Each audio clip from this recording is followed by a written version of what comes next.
Assalamualaikum warahmatullahi wabarakatuh.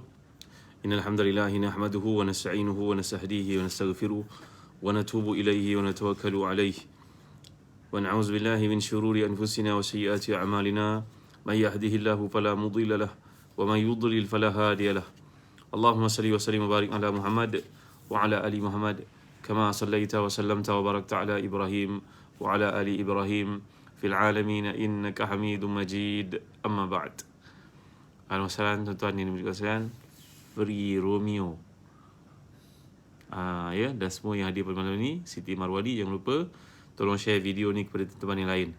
Malam ni saya nak ambil kuliah, nak ambil masa tuan-tuan sekejap saja untuk kuliah tafsir, dan kitab yang menjadi rujukan kita Shanti pada malam ni adalah Tafsir Jalan Lain, namanya Nurul Furqan, terbitan Telaga Biru ni. Jadi ini merupakan juz amma dan di awalnya diletakkan surah Al-Fatihah. Walaupun Al-Fatihah bukanlah sebahagian daripada juz amma, tapi untuk membuat berkaitan di antara As-Sab'ul Mathani ini dengan surah-surah yang menjadi hafazan kita dalam sembahyang jahriyah, ya. Okey, Wahni Ahmad, kalau salam dan bersedia semua. Okey. Baik, ya.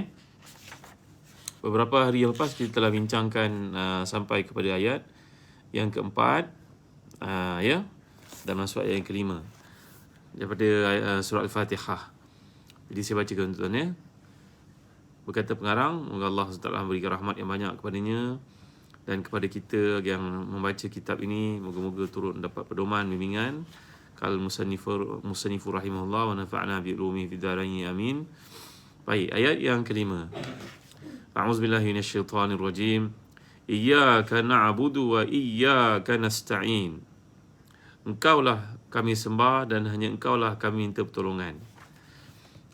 Jadi iyyaka na'budu ini, kalau kita belajar bahasa Arab, seperti yang telah kita jelaskan pada kuliah lalu, namanya usulul hasr.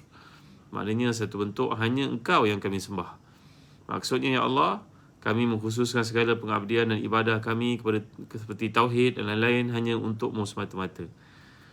Ya, Sania, Salam Faridah Yahya, tolong share video ni kepada teman-teman kita yang lain. Kita telah masuk 1 Syaban waktu maghrib ni tadi. Mudah-mudahan dengan masuknya bulan pilihan, bulan utama ini, mendekatkan diri kita lagi kepada Allah sebagai persiapan untuk menghadapi Ramadan. Sumpah Ikrar Setia, ahlan sahlan. Ruhaya Idris, ahlan sahlan semua. Yop, Sungai Manila, Cikgu Dan, ahlan sahlan. Baik, terima kasih Cikgu Dan. Bismillahirrahmanirrahim.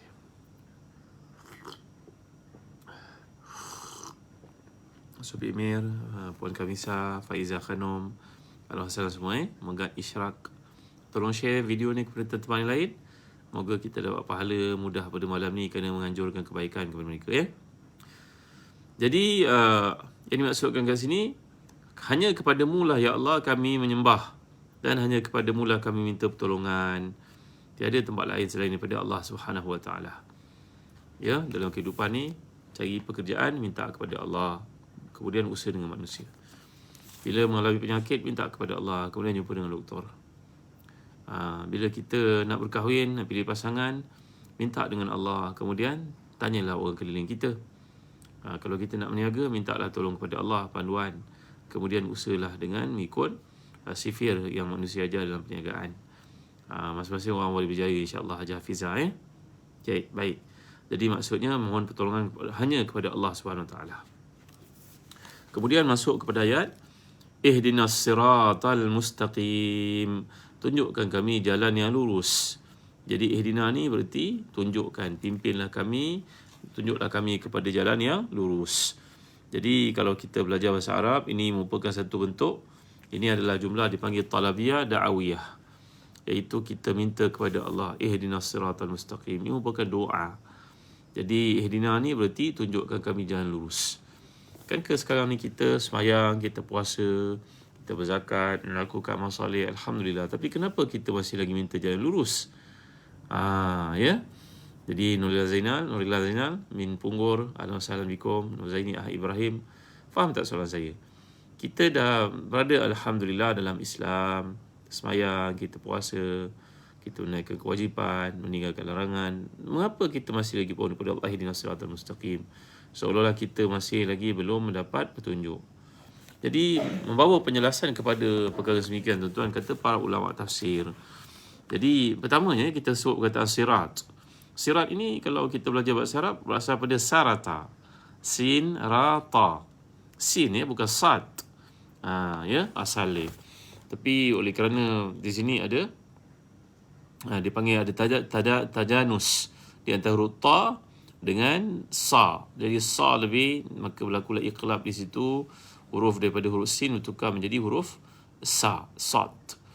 Ya, jadi kerana huruf sad, dad, ta, za ni merupakan huruf itbaq dipanggil ya, itbaq. Jadi tuan-tuan ni murid Allah sekalian, kadang-kadang dibaca juga dengan za. Sirat ni juga hampir dengan huruf zai dari sudut qiraat ya.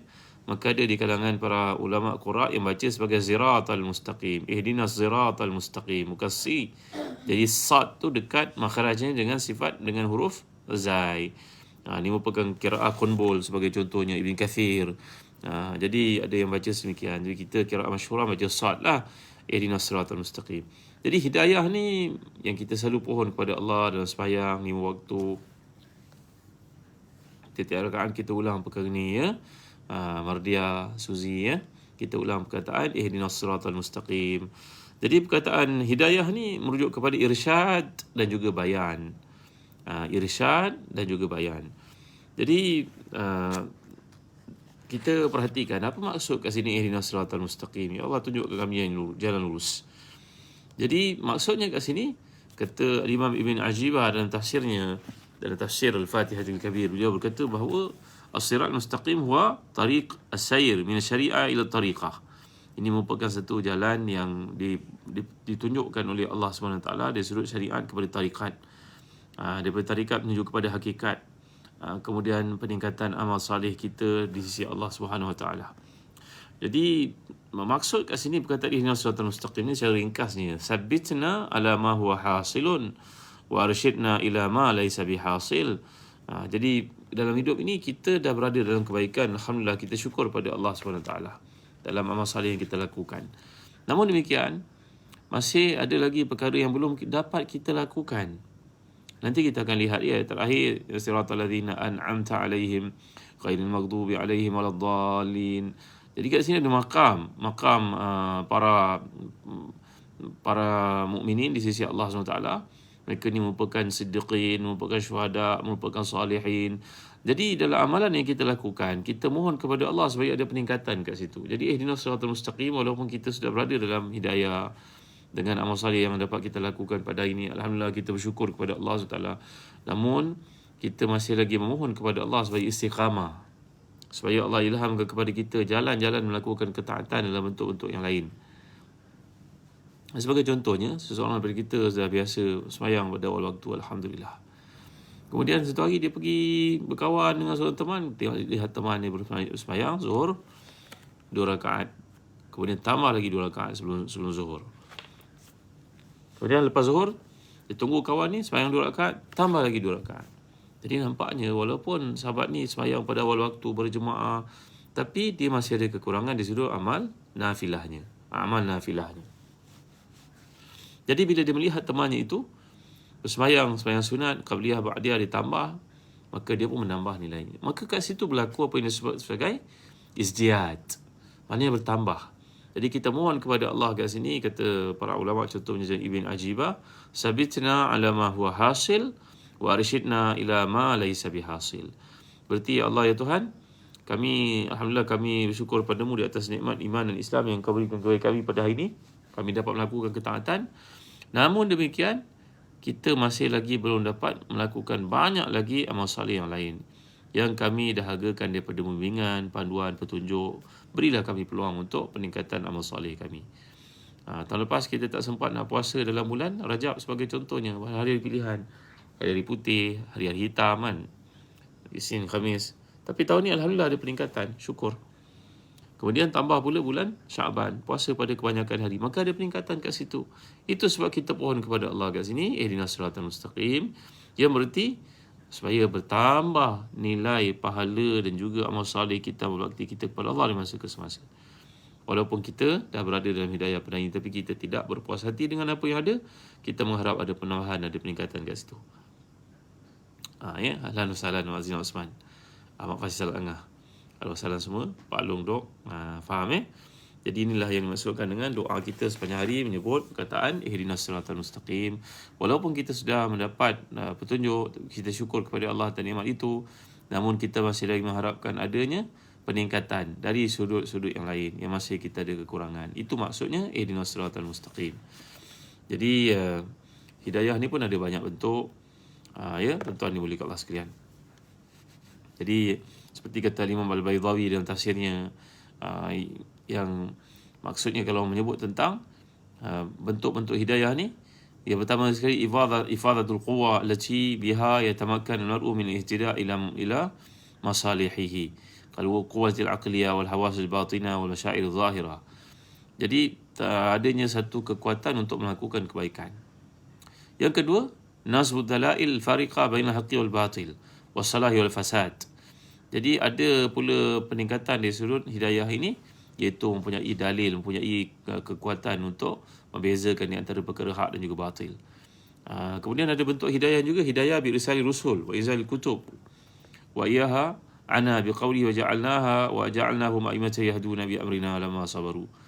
Jadi bentuk hidayah yang ketiga ni pula hidayah yang Allah turunkan kerana adanya perutusan rasul, adanya kitab-kitab samawiyah. Kemudian yang keempat, ayakshif an qulubihimul hujub fatazhar lahum as-sarair wa yurihim al-ashya' kama hiya bil wahyi wal ilham wal manamat as-sadiqah, wa hadha qismun yakhtassu bi nailil anbiya wal awliya. Ada pula bentuk hidayah ini, formatnya adalah Allah membuang hati daripada hati seseorang itu sebarang bentuk tirai ataupun penutupnya, hujub, hijab. Seperti sebenarnya cerita pada tuan-tuan sebelum ni, kisah seorang pemandu teksi beriman kepada Allah, mendapat hidayah daripada Allah. Dia adalah seorang peminum arak, pelaku maksiat, adalah orang kafir. Satu hari dia pergi menghantar seorang Pakistani menaikkan sembahyang maghrib di masjid London. Peristiwa berlaku di London. Maka bila menurunkan penumpang, penumpang kata, boleh tak kamu tunggu saya ada urusan penting sangat, tapi saya nak sembahyang dulu. Kamu kira lah meter tu berjalan atau tak apalah. Maka dia pun tunggu dalam teksi. Ketika dalam teksi, dia melihat seekor kucing berdekatan dengan masjid tersebut. Kucing tu bukan main cantik. Dia turun taksinya, pergi melihat kucing tu. Kucing masuk dalam masjid. Dia masuk masjid, dia balik ke keretanya. Lihat kucing tu keluar lagi. Menarik perhatiannya, dia pergi kejar kucing tu lagi. Kucing tu masuk masjid lagi. Beberapa kali perkara itu berlaku, sehingga akhirnya dia memberanikan diri dia buka pintu masjid yang besar itu. Maka dia melihat pergerakan orang sembahyang atas arahan seorang yang menjadi imam di hadapan. Hatinya pun mendapat hidayah, melihat pasrah dia. Kalangan orang berkulit hitam, berkulit putih, macam-macam gaya. Mungkin ada di kalangan mereka bukan profesor, engineer, technician, orang biasa, pemandu teksi macam dia. Maka dia pun diseraputi rasa kagum terhadap perkara tersebut. Allah membuang daripada hatinya hijab. Lalu terbukalah hidayah itu untuk dia terima. Dan sebentar kemudian keluarlah Pakistani ini tadi dari masjid. Dia pun bertanya tentang Islam dan masuk Islam. Masuk Islam kerana seekor kucing. Hidayah Allah datang dalam hidupnya menerusi seekor kucing. Dan banyak lagi lah pengalaman yang dikongsi oleh mereka yang masuk Islam. Bagaimana hidayah Allah itu datang dalam keadaan Allah membuang hijab yang menutup di antara hatinya dengan kebenaran. Tuan-tuan ya. Jadi ini cerita tentang hidayah. Baik. Kemudian datang ayat yang ketujuh. A'udzubillahi minasyaitonirrajim. Siratal ladzina an'amta 'alaihim ghairil maghdubi 'alaihim waladdallin. Amin. Sirat iaitu jalan orang yang kau berikan nikmat ke atas mereka, bukan jalan orang yang dimurkai ke atas mereka, dan bukan pula jalan orang-orang yang sesat. Tuan-tuan ya. Iaitu jalan orang yang kau kurniakan nikmat kepada mereka dengan nikmat hidayah, bukannya jalan orang yang dimurkai iaitu golongan Yahudi, dan bukan pula jalan orang yang sesat iaitu golongan Nasara. Rahsia dan hikmah di sebalik badal iaitu penyebutan ghairil maghdubi alaihim waladdallin selepas alladzina an'amta alaihim, untuk menjelaskan bahawa orang yang mendapat petunjuk bukanlah golongan Yahudi dan bukan pula golongan Nasrani. Hanya Allah yang lebih mengetahui tentang perkara yang sebenar. Hanya kepadanya lah tempat pulang dan tempat kembali. Semoga Allah bersalawat dan salam yang banyak ke atas pemimpin kita Nabi Muhammad sallallahu alaihi wasallam. Jadi dalam ayat ini kita lihat perkataan dalam disebut bahasa Arab ghairil maghdubi alaihim waladdallin. Ya, ini kalau kita belajar bahasa Arab dipanggil sebagai badal, ghair. Badal ni ganti kepada alladzina. ihdinas siratal mustaqim siratal ladzina an'amta alaihim ghairil maghdubi alaihim waladdallin. Jadi golongan Yahudi dipanggil sebagai golongan dimurkai oleh Allah, manakala golongan Nasara adalah golongan yang sesat. Dimurkai oleh Allah kenapa? Kerana orang Yahudi lah yang telah menyesatkan orang Kristian, orang Nasrani. Orang Yahudi lah yang telah memesongkan akidah umat Nasara yang asalnya beriman kepada Nabi Isa alaihissalam. Nanti kita akan lihat dalam surah Al-Baqarah bagaimana banyaknya kebejatan, penyimpangan yang dilakukan oleh golongan Yahudi terhadap hukum-hukum dan juga ketetapan-ketetapan kitab-kitab yang Allah turunkan kepada Nabi-Nabi yang begitu ramai di kalangan mereka. Jadi siratal ladzina an'amta alaihim ghairil maghdubi alaihim waladdallin. Jadi siapakah golongan yang dikurniakan nikmat oleh Allah itu? Ni pernah kita bincang dalam surah An-Nisa ayat ke-69 dalam kuliah tafsir kita sebelum ni, musim PKP. Ingat lagi ke tak? Tak ingat lah tu. Ingat tak ayat 69 surah An-Nisa? Bila Allah Taala menceritakan tentang wa may yuti'illaha wa rasul faulaika ma'al ladzina an'ama Allahu 'alaihim min nabiyyin was-siddiqin wasyuhada'i was-salihin wa hasuna ulaika rafiqa. Ingatlah. Siapa yang taatkan Allah dan Rasulnya, maka mereka itu akan berada bersama dengan orang yang Allah kurniakan nikmat ke atas mereka dari kalangan para nabi, para siddiqin, para syuhada dan juga para salihin. Ya. Jadi darjat yang paling tinggi orang yang mendapat kurniaan di sisi Allah ni adalah merupakan para nabi, rasul, kemudian para anbiya, kemudian para siddiqun macam Abu Bakar, Siddiq, macam Umar, Khattab, semua para sahabat Nabi merupakan siddiqun. Kemudian al-arifuna billah, ya, orang yang kenal Allah SWT. Kemudian syuhada, golongan yang mati syahid, tingginya makam orang yang mati syahid di sisi Allah SWT. Ya. Para sahabat yang mati syahid, mereka ni mendapat dua pangkat, pangkat siddiq dan juga pangkat syahid. Orang yang terkemudian yang bukannya sahabat yang mati syahid di jalan Allah, mereka dapat pangkat syahid. Ada orang yang mendapat banyak pangkat sekaligus. Nabi Yusuf pun dipanggil oleh Allah sebagai Yusuf wa Yuha Siddiqu. Nabi Yusuf merupakan seorang siddiq. Nabi-Nabi semua merupakan para siddiqun. Sifat mereka adalah sifat siddiq, amanah, tabligh, fatana sebagai contoh. Jadi mereka merupakan mujahidun fi sabilillah, al-jihad al-akbar. Juga para syuhada ni adalah yang mati syahid dalam peperangan menentang musuh-musuh Allah SWT. Kemudian ahlul jihadil asghar, kemudian bawa as-salihun. Kata Imam Ibn Ajibah, termasuk juga di kalangan siddiqun, syuhada ni merupakan orang yang melawan hawa nafsunya. Orang yang lawan nafsunya, mampu kontrol hawa nafsunya, maka mereka juga insya-Allah masuk di kalangan asyuhada yang disebut di sini oleh Allah SWT dalam surah An-Nisa ayat 69 ya. Kemudian siapa lagi? Thumma as-salihun, orang-orang yang salih. Ya, jadi kat sini tuan-tuan dapat lihat ada 4 daerah, 4 apa dipanggil empat spektrum, 4 apa benda saya nak sebut tuan-tuan. 4 daerah lah daerah. Iaitu yang pertama dairatul nubuwah, kemudian daerah apa ini sebagai daerah as-sadaqah, kemudian dairatul syahada, kemudian dairatul salah. Nampak tak? Daerah ni maknanya umpama bulatan lah. Bulatan ni mengelilingi satu sama lain. Jadi bulatan yang paling hebat, bulatan para nabi, para anbiya, para rasul. Mereka merupakan golongan yang paling tinggi makamnya di sisi Allah Taala dalam kategori yang mendapat kasih sayang Allah ini, dapat anugerah daripada Allah ini. Kemudian siapa dia tuan-tuan? Kemudian merupakan golongan dipanggil sebagai siddiqun. Ya, siddiqun ni merupakan para wali, para siddiq. Kemudian datang para syuhada dalam dairatul syahada, iaitu persaksian, keyakinan kepada Allah. Kemudian barulah dairatul salah. Salah ni makna orang-orang salih. Ya, kalangan kita merupakan orang salih, alangkah ramai mereka, ahli masjid, ahli muazzin, ahli azan, orang yang di office melakukan kerja dengan bersungguh-sungguh. Cikgu-cikgu yang salih, yang salihah cukup ramai mereka ini. Doktor-doktor yang salih, salihah cukup ramai mereka. Ya. Jadi ayat ini meletakkan tentang orang yang dikurniakan nikmat oleh Allah, dan dia ditafsirkan oleh ayat di tempat lain daripada surah An-Nisa ayat ke-69 yang punya kaitan dengan surah Al-Baqarah. Jadi membaca Al-Quran ni kita tak boleh baca secara keterasingan. Kita kena baca dan sambil melihat ayat yang lain. Ni Sanul Hasanah, Khairiyah Mak Siddiq, Umi Ceria. Jadi ayat ni punya keterkaitan satu sama lain. Tak boleh kita nak baca Quran, kita lupakan bahagian yang lain daripada surah yang lain. Sedangkan semuanya mempunyai keterkaitan yang luar biasa. Demikianlah seperti dijelaskan oleh Syekh Hasan Habanaka Al-Maidani dalam buku beliau bertajuk Fiqh Tadabbur kepada ayat-ayat Quran. Sebenarnya kaitan di antara ayat-ayat Quran ni macam pokok. Ya. Jadi kalau kita mentafsirkan Al-Quran, dia ibarat pokok. Pokok ni tak boleh dipisahkan. Batangnya, dahannya, rantingnya, daunnya, buahnya, dia punya kaitan yang luar biasa. Contohnya, kalau kita ambil surah Al-Baqarah yang panjang itu, asasnya akidah.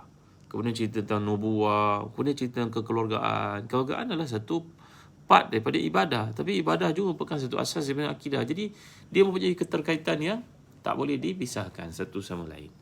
Umpama pokok ni tadi. Jadi kita kena lihat pokok ni kesempurnaannya pada fizikalnya. Kita dapat lihat dengan batangnya, dahannya, rantingnya, daunnya, pucuknya, bunganya, buahnya. Maka apa dipanggil sebagai keserasian yang luar biasa di antara pokok akidah dan juga pokok ibadah. Pokok dalam satu surah ini boleh kita bayangkan demikian. Ya. Baik, sekarang saya bacakan khulasa rumusan daripada tafsir surah Al-Fatihah oleh Al-Imam Al-Jalalain, Al-Imamani Al-Jalalani. Baik. Aku mulakan dengan nama Allah yang Maha Pengasihani lagi Maha Merahmati. Segala pujian hanya bagi Allah jua, Tuhan yang memiliki dan mentadbir segala makhluk termasuk jin, manusia, malaikat, binatang dan lain-lain. Tuhan yang Maha Mengasihani lagi Merahmati, yang mempunyai sifat rahmat dan kasih belas yang tidak terhingga, yang mengkehendaki kebaikan untuk para hamba yang berhak mendapatnya. Tuhan yang meminta segala makhluk secara mutlak pada hari pembalasan iaitu hari kiamat. Ya Allah, ya Tuhan kami, hanya Engkau tempat kami sembah, mengkhususkan segala pengabdian dan ibadah kami seperti tauhid, salat, haji, sembelihan, hidup, mati dan semuanya semata-mata hanya kepada-Mu. Ini tadi iyyaka na'budu wa iyyaka nasta'in. Sehari kita hantar anak kita pergi sekolah sebagai contohnya. Kita pergi pejabat, niat untuk Allah. Mencari rezeki yang halal, nak pergi sekolah belajar untuk jadi manusia. Kerana jadi manusia ini disebut dalam hadis khairukum anfa'ukum linnas. Orang paling baik, orang paling banyak manfaatnya kepada orang lain. Macam mana nak bagi manfaat kalau kita tak kenal potensi diri kita sendiri? Maka dengan tujuan itu ayah hantar kau ke sekolah supaya kau dapat menyemak, mempertingkatkan, mengasah bakat kamu yang sebenar. Dengan cara itu kamu dapat manfaat ke orang lain. Terpulanglah bentuk kerja sekalipun, kamu akan terlibat nanti. Tapi sekolah adalah medan untuk mengenali potensi diri. Gitu. Jadi kehidupan kita semuanya berteraskan kepada akidah yang kita bacakan dalam salat subuh, zuhur, asar, maghrib, isyak. Ihdinas siratal mustaqim. Sebelumnya iyyaka na'budu wa iyyaka nasta'in. Nampak Jadi Allah hanya semata-mata kepada-Mu kami mohon pertolongan melakukan ibadah dalam urusan akhirat ataupun dunia. Ya Allah, tunjukkanlah, pimpinlah kami, berilah kami hidayah jalan lurus, iaitu jalan Islam, yang merupakan jalan orang yang Kau kurniakan nikmat hidayah kepada mereka di kalangan para nabi, para siddiqin, para syuhada dan juga para salihin. Bukannya golongan jalan orang-orang Yahudi yang Kau murkai, bukan jalan orang Nasara. Ya Allah, perkenankanlah doa kami. Jadi apa benda sekalipun dalam kehidupan ni ikut cara orang Islam, tuan-tuan, bukan ikut cara orang kafir. Ya. Oleh kerana kehidupan kita pada hari ini terlalu jauh daripada Islam, dan sebahagian daripada umat Islam pada hari ini tak mengambil berat untuk menuntut ilmu, maka mereka pun terikut-ikut dengan cara orang kafir. Apa contohnya, tuan-tuan? Kalau orang meninggal dunia semua pakai hitam, tak ada masalah nak pakai pakaian tutup aurat, okey. Tapi masalahnya kerana kita merasakan dalam Islam ini tak sempurna, maka kita terpaksa ikut pula orang lain untuk cara pakaian. Begitu ke? Taklah, tuan-tuan. Islam ni punya rekod untuk mentadbir manusia 1400 tahun lengkap. Kalaulah Islam tidak sampai ke Eropah dan orang Eropah tak belajar daripada Spain, Andalus, orang Eropah tidak dapat cahaya ketamadunan yang mereka lalui pada hari ini, tuan-tuan. Islam yang datang membantu mereka, mengajar mereka. Undang-undang yang tuan-tuan lihat dalam peruntukan British ke Perancis ke, tuan-tuan tahu tak mereka ambil daripada orang Islam sebenarnya.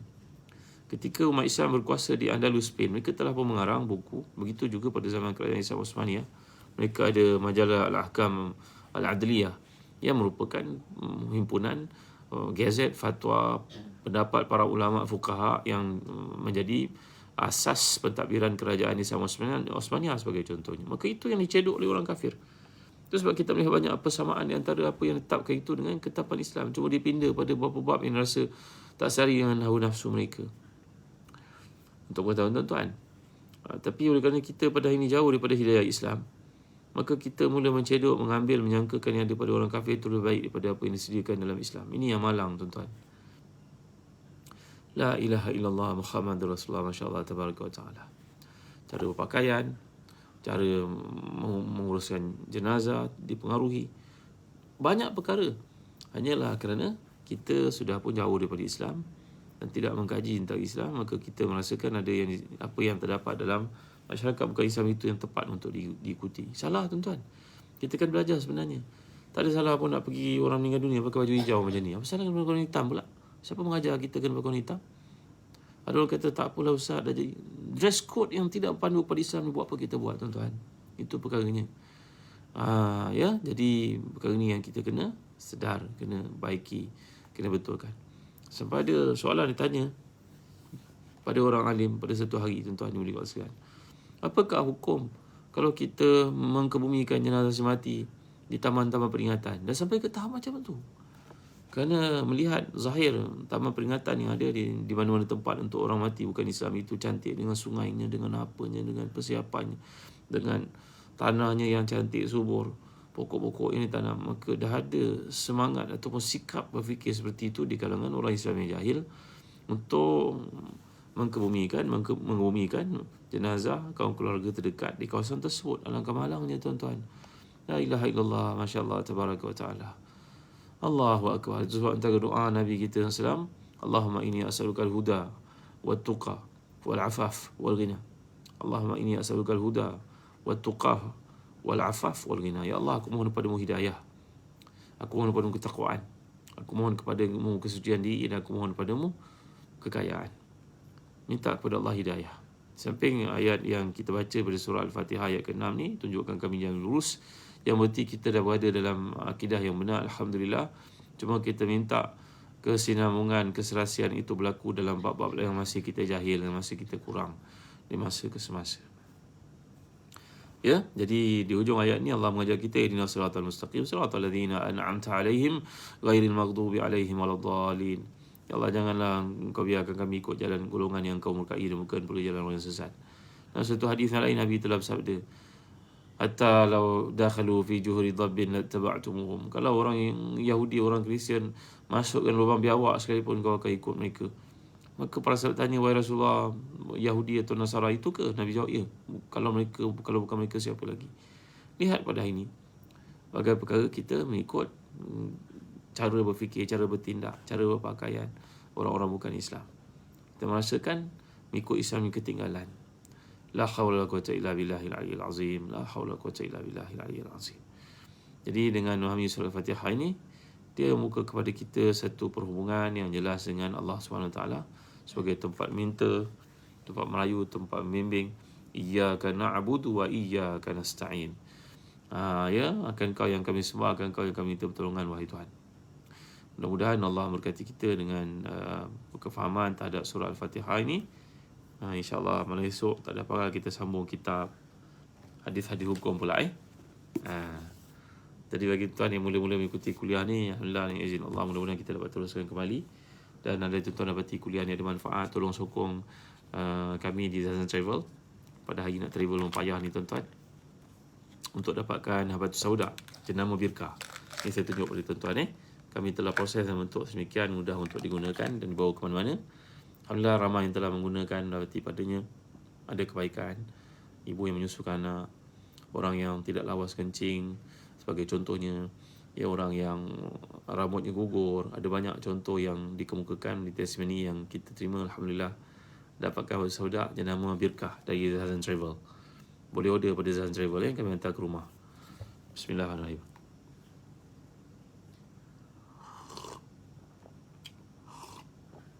Yang mulia Raja Ruzin, barakallahu fikum. Terima kasih sebagai pengguna setia kepada produk Zazan Travel. Dapatkan habatus sauda jenama Al-Birkah. Demikian juga kami ada korma ajwa dari Madinah. Ada sijil lahirnya dari Madinah, originnya dari Madinah. Kalau tuan-tuan tak mengabaikan peluang ni, kami sedang melakukan kempen pra-Ramadan. untuk kurma-kurma pilihan, mejol dan juga kurma ajwa. Yang Nabi SAW sabdakan, man tasabbaha bi sab'i tamaratin ajwatan lam yaduruhu sumun la sihrun.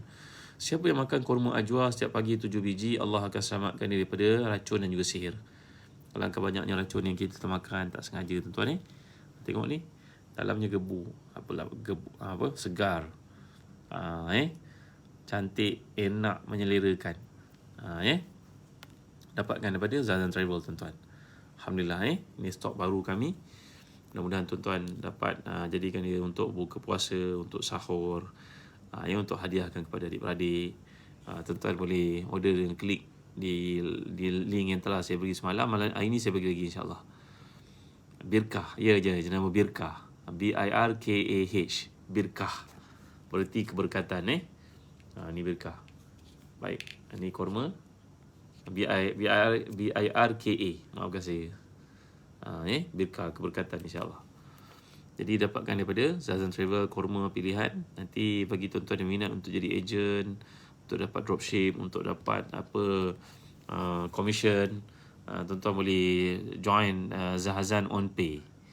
On Pay di Zahazan Travel, tuan-tuan kenal pada adik-adik, tuan-tuan dapat hadiah, tak? Nanti kalau jual buku ni sebagai contohnya, apa-apa buku lah yang ada di Zahazan Travel, tuan-tuan dapat hadiah. Contohnya buku ni harganya RM9, dapat hadiah sebanyak RM7, RM6.50, okey apa. Ya, kalau kita kenalkan apa saja bahan-bahan kepada adik-adik kita, mereka beli melalui link kita, nanti kita dapat hadiah, komisen yang diberikan. Boleh collect setiap bulan, boleh collect, tuan. Jadi kita bukan saja dapat mengajak orang untuk makanan sunnah, untuk mencari ilmu, bahkan kita pun dapat hadiah dengan apa yang kita promotekan, kita offer kepada orang lain. Asal saja tuan-tuan key in tuan-tuan punya data dalam Zahazan On Pay di Zahazan Travel. Nanti saya masukkan lagi bagi tuan-tuan yang belum join Telegram sahabat Ustaz Zahazan. Di situ ada banyak maklumat yang disebarkan. Nanti tolong join pada hari ini, sahabat Ustaz Zahazan di Telegram. Nanti kita akan maklumkan bagaimana menjadi member dalam On Pay. Baik tuan-tuan, terima kasih atas kehadiran tuan-tuan pada malam ni. Mudah-mudahan Allah berkati, menjadikan saat, waktu, detik yang kita lalui di sini sebagai pahala di sini yang akan berat untuk amal salih kita di akhirat, insya-Allah. Setakat ini saja kita tangguhkan dengan baca suratul Asr dan tasbih kafarah. Bismillahirrahmanirrahim. Wal 'asr innal insana lafi khusr illa alladhina amanu wa 'amilus salihat wa tawasaw bil haqq wa tawasaw bis sabr. Subhanakallahumma wa bihamdika asyhadu an la ilaha illa anta astaghfiruka wa atubu ilaik. Alhamdulillah rabbil alamin wassalatu wassalamu ala asyrafil anbiya'i wal mursalin sayyidina Muhammadin wa ala alihi washabbihi ajma'in. Allahumma ighfir lana dhunubana wa liwalidina warhamhum kama rabbana saghara wa li jami'i ashabil huquq alaina minal muslimin wal muslimat wal mu'minina wal mu'minat bi rahmatika ya arhamar rahimin. Allahumma ahsin 'aqibatana fil umuri kulliha wa ajirna min khizyi dunya wa 'adzabil akhirah. Rabbana la tuzigh qulubana ba'da idh hadaytana wa hab lana min ladunka rahmatan innaka antal wahhab. Wa hab lana min azwajina wa dhurriyyatina qurrata a'yun waj'alna lil muttaqina imama. اللهم باركنا في شعبان وبلغنا رمضان. ربنا آتنا من لدنك رحمة وهيئ لنا من أمرنا رشدا. اللهم إنا نعوذ بك من جهد البلاء ودرك الشقاء وسوء القضاء وشماتة الأعداء. اللهم إنا نعوذ بك من البرص والجنون والجزام من سيء الأسقام. اللهم إنا نعوذ بك من زوال نعمتك وتهول عافيتك وفجاءة نقمتك وجميع سخطك. ربنا آتنا من لدنك رحمة وهيئ لنا من أمرنا رشدا. ربنا آتنا في الدنيا حسنة وفي الآخرة حسنة وقنا عذاب النار. وصلى الله على سيدنا محمد وعلى آله وصحبه وسلم. والحمد لله رب العالمين. Astagfirullah dinakum wa amalakum wa khawatim amalikum. Saya tinggalkan tuan-tuan bawah jagaan Allah Taala. Terima kasih Ustaz Zanulis. Siapa nak jadi member affiliate, beliau telah maklum kat situ. Tolong klik kat situ, nanti tuan-tuan boleh jadi member untuk join program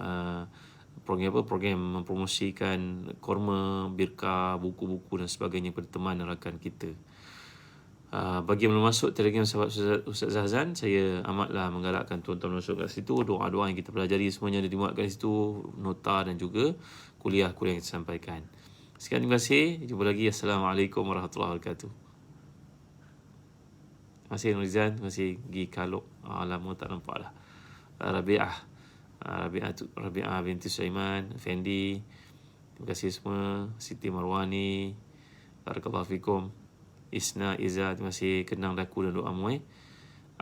Terima kasih Ustaz Nulis, siapa yang nak affiliate. Salma Ismail, Sekian, Assalamualaikum warahmatullahi wabarakatuh. Farida Yahya, terima kasih. Assalamualaikum warahmatullahi wabarakatuh. Sauda, terima kasih. Azian Wasan, Assalamualaikum warahmatullahi wabarakatuh. Cikgu Sarudi, terima kasih. Assalamualaikum. Hamidah Abdullah.